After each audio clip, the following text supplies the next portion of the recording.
Pour les trajets courts, privilégiez la marche ou le vélo. Sud Radio, la France dans tous ses états, les perles du jour. Puisqu'il y a des attentats au couteau, la solution est très simple, supprimons les couteaux. André, on adorerait vous apprendre que le niveau des élèves français en maths a augmenté, mais toujours pas. En revanche, c'est le nombre de couteaux retrouvés sur ces élèves qui augmente. Les chiffres sont alarmants, Perico.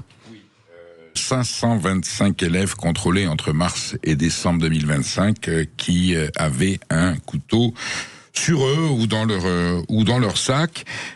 Évidemment, interpellation des pouvoirs publics. Tout le monde monte au créneau. Édouard Giffray, ministre de l'Éducation nationale, Monsieur Nunez, ministre de l'Intérieur. Les chiffres sont quand même édifiants. D'autant qu'on sait qu'il y a des contrôles. Donc aujourd'hui, on va à l'école, 525 cas, c'est pas gigantesque, mais c'est énorme dans la mesure où c'est de l'enceinte scolaire. Alors la solution c'est quoi, nous disent nos gouvernants. Alors d'accord, il faut du contrôle, des portiques, la police, mais c'est pas, comme dit le ministre de l'Éducation nationale et de l'Intérieur, c'est pas que la faute de l'école et de la police. Les parents pourraient aussi fouiller au corps leurs enfants avant d'aller à l'école.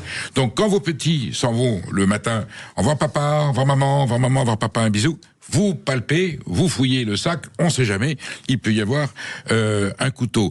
Et il faut responsabiliser tout le monde. C'est incroyable comment on fait pour contrôler les enfants. Je sais pas, c'est peut-être une nouvelle pratique. Enfin, ça veut dire quand même que il y a des enfants qui ont accès aux couteaux de cuisine, c'est souvent des couteaux de cuisine, ils les mettent. Peut-être que le contexte familial dans lequel ils sont, le contexte éducatif est contestable. Enfin, 525, ça commence à poser problème. Surtout alors, on se dirait, ils ne s'en servent pas. Je veux bien. Le problème, c'est qu'ils s'en servent. On a quand même eu quelques cas, dont 2 cas particulièrement tragiques. Il y a peut-être ceux qu'on ne sait pas.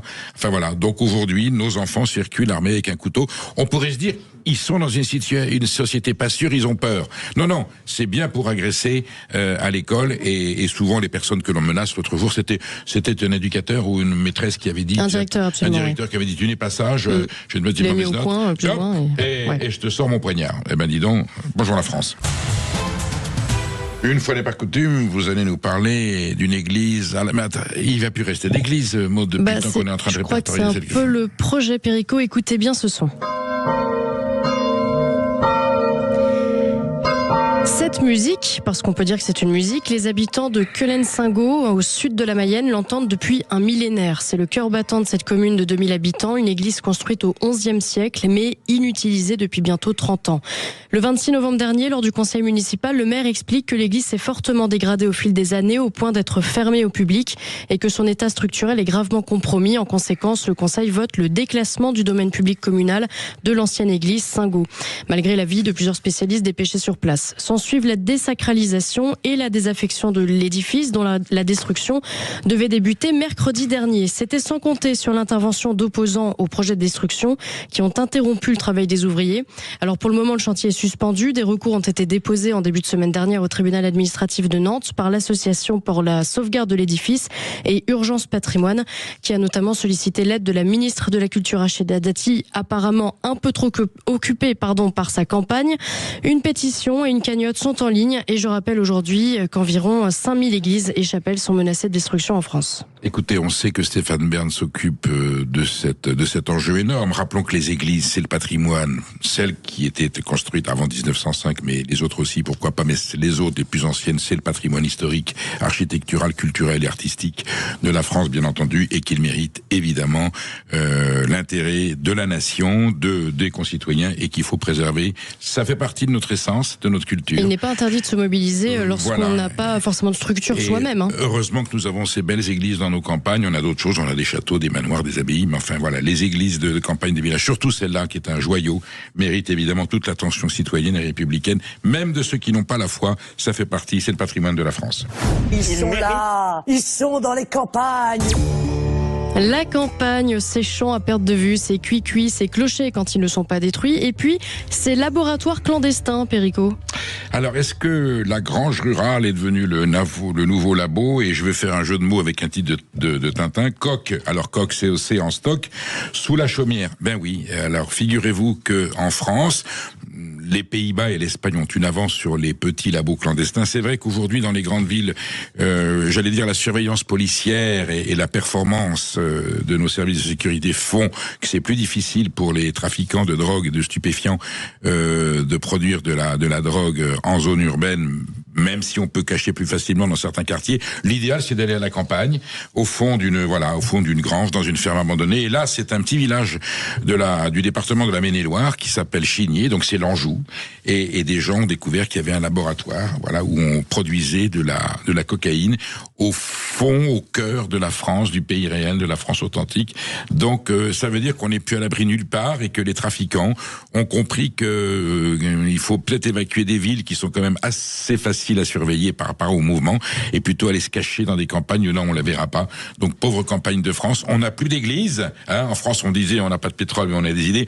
On n'a plus d'église mais on a des laboratoires de transformation de la cocaïne. Quelle chance.